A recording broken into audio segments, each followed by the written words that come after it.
Good evening. I'm your host, Karen Udis, and this show is the 38th segment in the series on the network of global corporate control. This week we'll focus on Fukushima.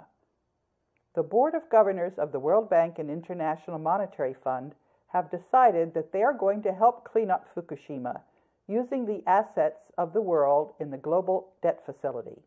I'm the acting general counsel of the oldest of the 5 agencies in the World Bank, the International Bank for Reconstruction and Development. I also speak for the 188 ministers of finance and development on the Board of Governors of the World Bank and International Monetary Fund. Last week, we finally made it clear that the corruption in the international financial system was going to be wound down.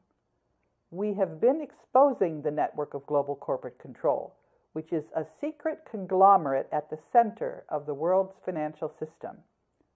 The network of global corporate control sabotaged Japan's nuclear plant at Fukushima. Let me acknowledge my sources for this presentation. Mike Breakey, who told me about the thorium power technology, and James Fargan and Jim Stone. It can now be reported that the 4 nuclear reactors in Japan, and one of them is facing a meltdown, had their computer systems hacked by an NSA computer virus called Stuxnet that was installed by Israeli contractors 1 month before the man-made earthquake and tsunami hit Japan. Let's discuss first background on the nuclear power industry. The technology for the nuclear power at Fukushima was developed by Dr. Alvin Weinberg for the Navy's submarine program. Pressurized light water uranium, PLWU, nuclear reactors. Dr. Weinberg repeatedly warned the Navy that the PLWU should only be used for small power plants in submarines and military ships. These pressurized reactors become very dangerous if they exceed 100 megawatts in size. There was a much better energy alternative, using thorium energy. This was developed by Dr. Robert Oppenheimer at the Oak Ridge National Laboratory.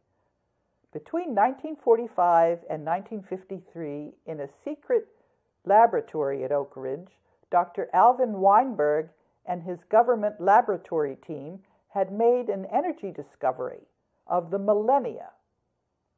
The Gray Eagles team had duplicated the chemical energy heating process that takes place in the interior of our planet for billions of years.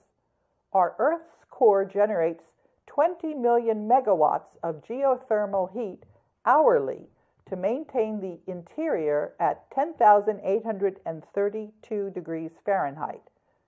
This is the equivalent power output of 22,220 main Yankee nuclear reactors operating round the clock at 100% efficiency.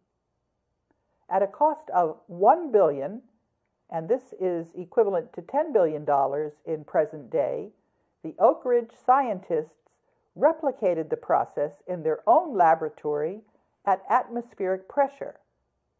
During the week of February 24th in 1953, 150 kilowatt geothermal atmospheric liquefied thorium, that's called GALT, chemical reactor was successfully run for 100 continuous hours using this process.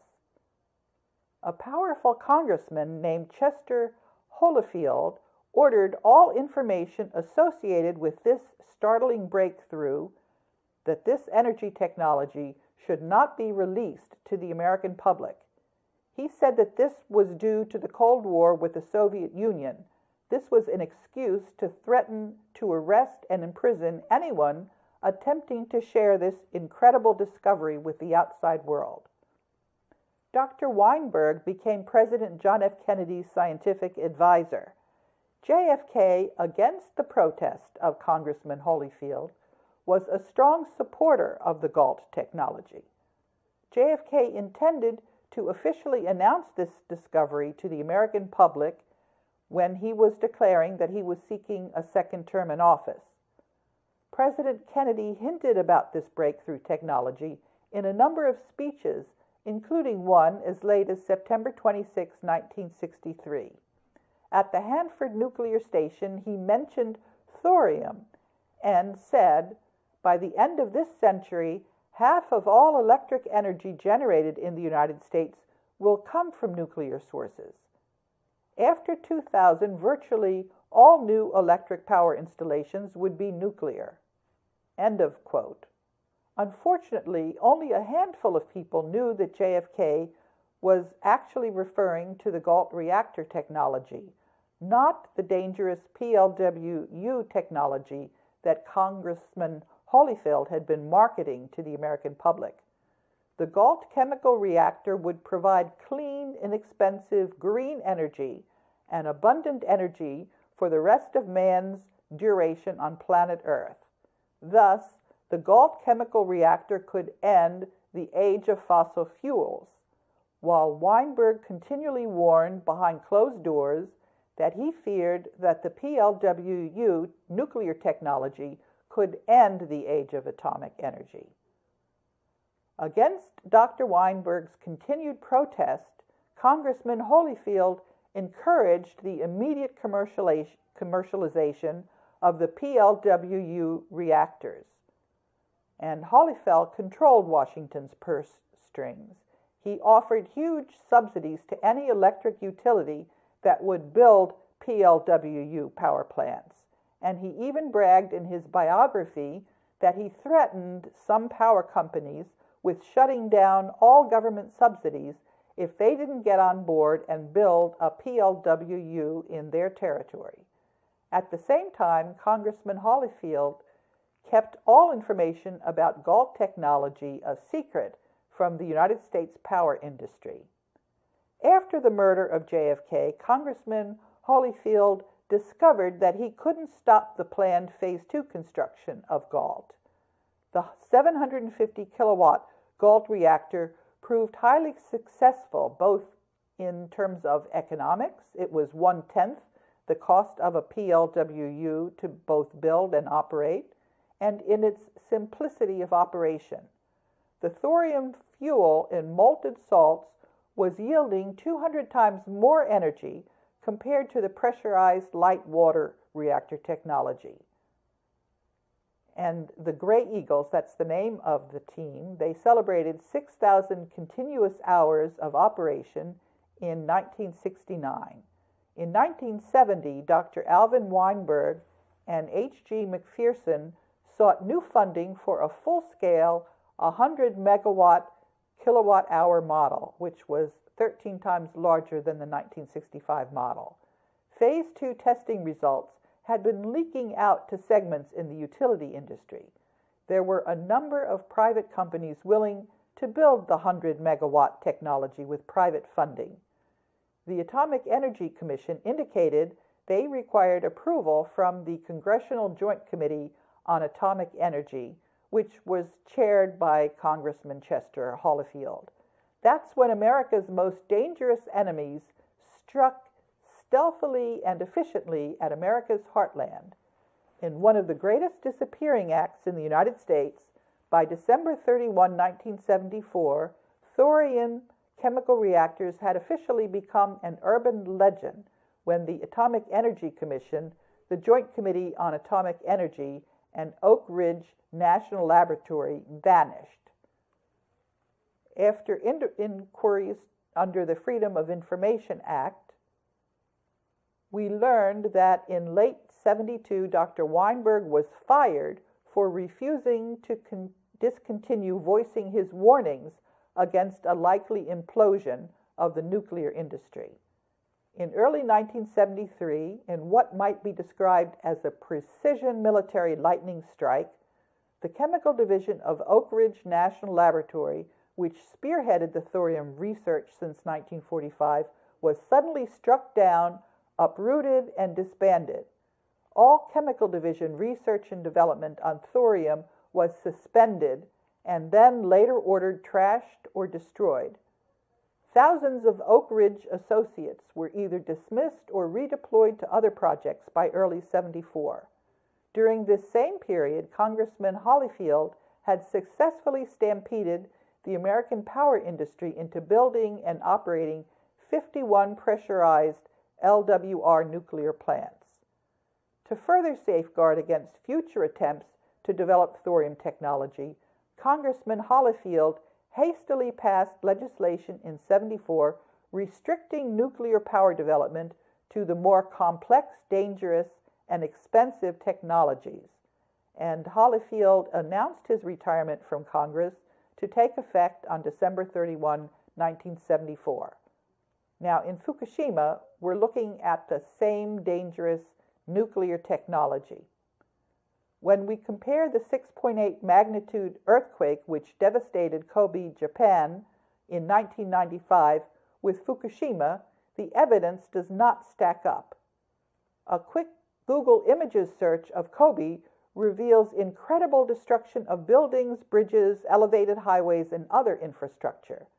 The Fukushima quake, which was a supposedly magnitude 9.0, struck about 70 kilometers off the coast of Japan on March 11, 2011.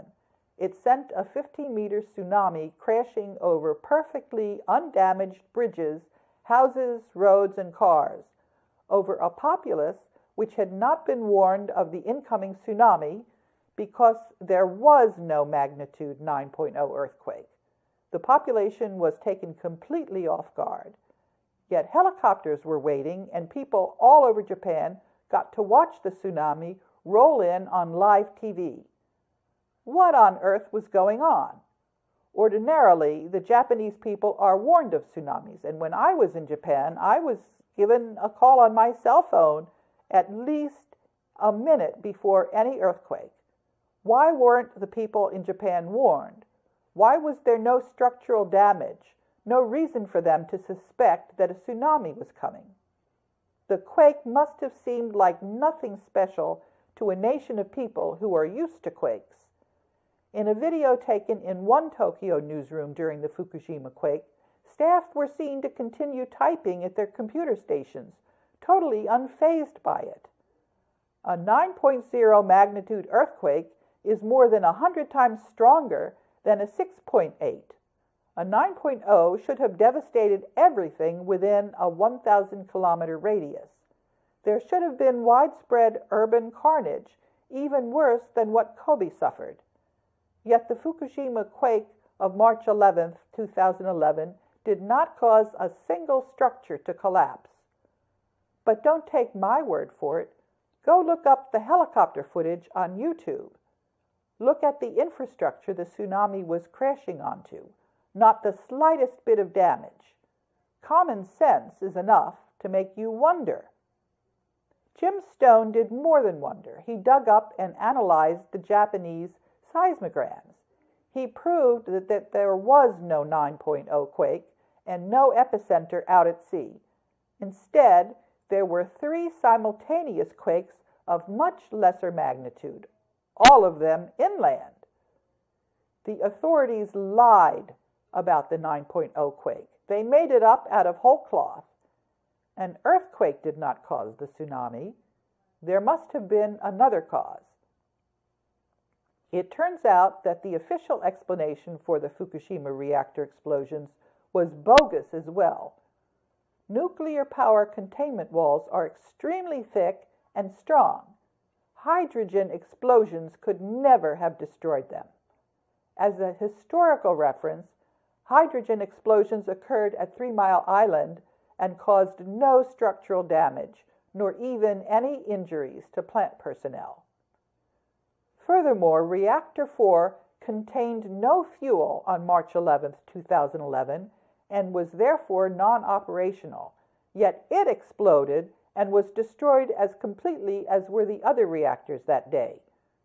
Reactor 4 is like Building 7 at the World Trade Center, an utter impossibility, a blatant smoking gun. A reactor containing no fuel cannot operate. A non-operational reactor cannot explode unless someone explodes it. the destruction of Reactor 4 can only have been the result of sabotage. In February 2010, Japan offered to enrich uranium for Iran. Soon thereafter, an Israeli firm by the name of Magna BSP secured a contract to run security at the Fukushima Daiichi plant. They installed oversized cameras strongly resembling gun-type nuclear weapons. There is strong evidence that they planted Stuxnet, which is an Israeli computer virus that attacks Siemens power plant control systems, and which Israel previously used to damage Iran's nuclear program. Magna BSP also established Internet data links in the reactor cores in violation of international nuclear regulations. Here is the official definition of Stuxnet: a computer virus designed to attack servers isolated from the Internet, such as at power plants. It's been confirmed on 63 PCs in Japan since July, according to a major security firm named Symantec Corporation. The virus doesn't cause any damage online, but once it enters an industrial system, it can send a certain program out of control. After Stuxnet finds its way onto an ordinary computer via the Internet, it hides there, waiting for a USB memory stick to be connected to the computer when it transfers itself to the memory stick. When the USB device is then connected to a computer linked to an isolated server, it can enter the system and take control of it. All 12 members of the Israeli security team returned to Israel in the week before the March 11, 2011 disaster. In the aftermath of that disaster, the Israelis publicly monitored the reactor cores via their illegal Internet data links, yet no one took them to task for this. What caused the tsunami? What destroyed the reactors? Using skills honed as a former NSA analyst with an engineering background, Jim Stone concluded that Israel was behind the destruction of Fukushima Daiichi, and now he's paying the price. Stone proved that there was no 9.0 magnitude quake to cause the tsunami. The tsunami must have been artificially induced, perhaps by an atomic bomb placed in the Japan Trench.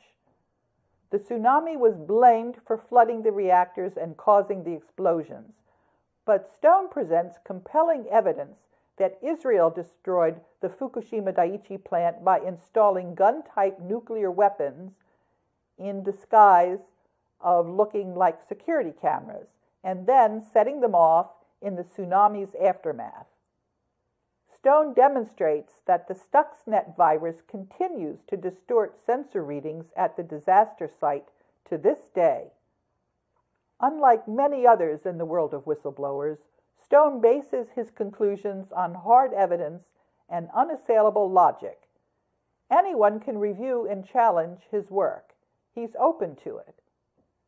Since releasing his report and making several radio appearances to support it, Jim Stone has been harassed, threatened, unlawfully detained, and is currently facing prison time on completely trumped-up charges.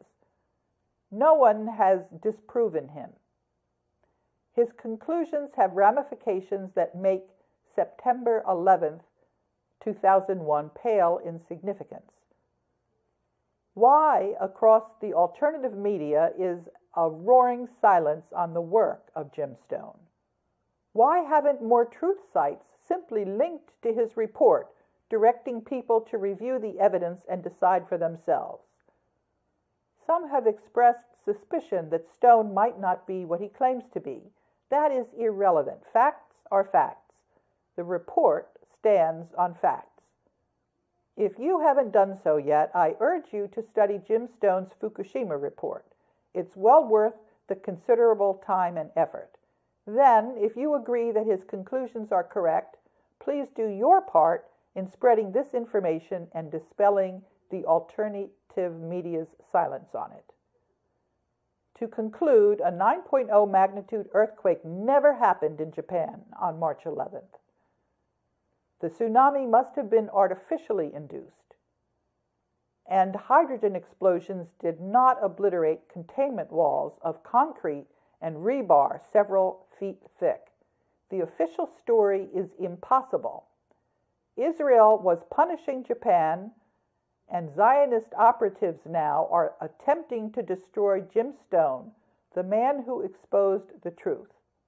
And I've got a link to the original report, which you can get from the teleprompter. And there's also a link to an interview with visuals. A Greenpeace Japan investigation in July 2015 revealed radioactive contamination in the forests and land of Iitate district in Fukushima prefecture, so widespread and at such a high level that it will be impossible for people to safely return to their homes. Decontamination has been restricted to limited areas and doesn't even attempt to address the vast expanse of contaminated forests and waterways. I'm going to switch focus now to the cleanup of Fukushima. I've been saying that the Global Debt Facility is going to finance the Fukushima cleanup. I went to Japan in the summer of 2014, and while I was there, I was contacted by a Chinese foundation named YCT, which wanted me to entrust the whole responsibility for the cleanup to them. I said no because I wasn't given access to my desk at the World Bank, and there were no other safeguards in place. And I'm going to read to you now an email that I sent on August 10th, 2014 to Mr. Kai-Fuk Young. Thank you for your email. The assets under the Global Collateral Account are to be employed for the creation of currencies in the respective countries of the world and for containing the Fukushima nuclear power plant meltdown. At the current time, there is no intention to create a governmental structure to administer humanitarian projects because we've not been well served by this kind of approach. The human initiative freed up from parasitical controls should be all that's necessary when combined with local currencies. The peoples of the world can revisit this after we've had an opportunity to evaluate how we're doing in the transition. This decision, and indeed all future decisions, are going to depend upon the active involvement of all the peoples of the world and our ability to inform ourselves. And let me read you the letter that I had gotten from Mr. Kai-Fuk Young.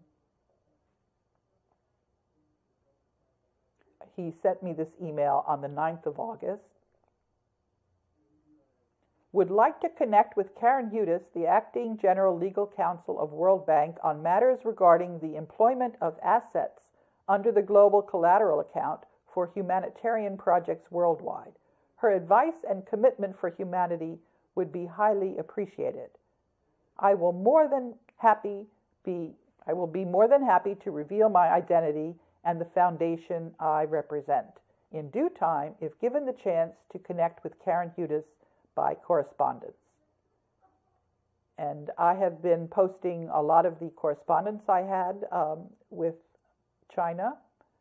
There was also a letter that we negotiated, which will serve as a model for all of the countries who negotiate their monetary agreements. I'm also talking about some correspondence that I had with the defense attaché in Tokyo.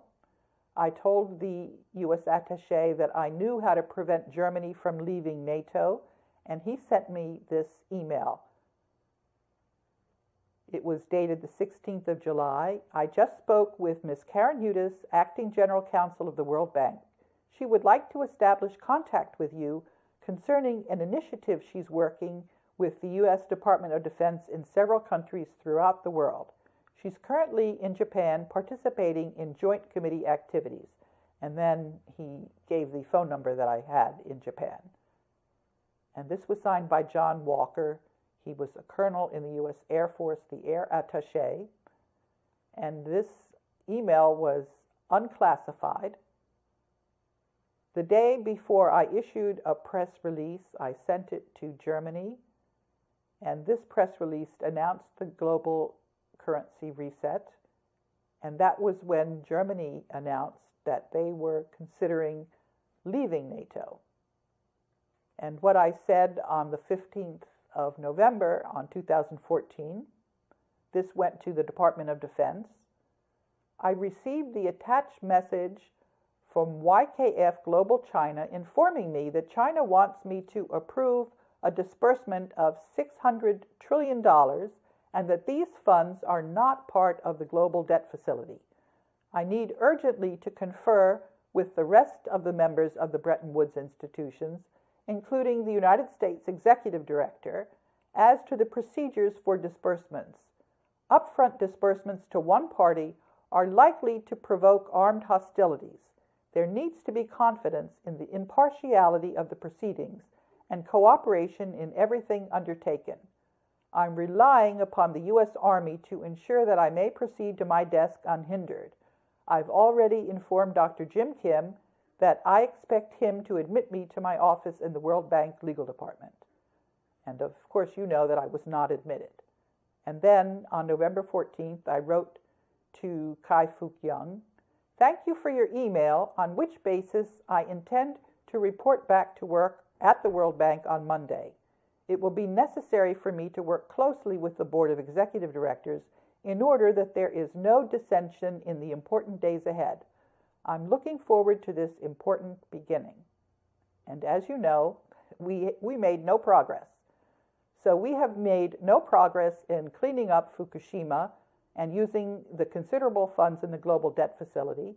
And you see now my communication with the Joint Chiefs of Staff. I'm also going to read a letter that I received from YCT, and this was dated November 14th.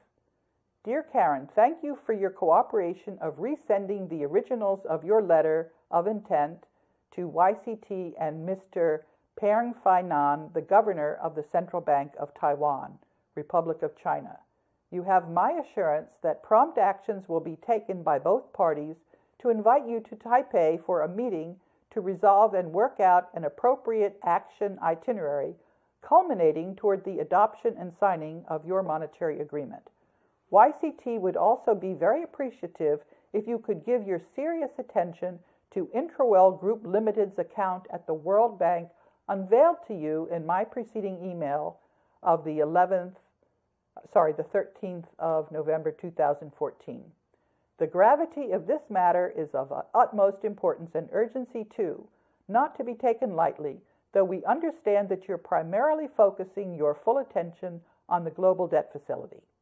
On lighter note, I chanced upon the following article, which, if there is any truth therein, can be very shocking and detrimental to the already weak global banking fraternity currently under IMF's recommended reformation for the better. Now, as you know, I did not go along with the request. I am not opening the global debt facility until I'm assured that everybody is on board.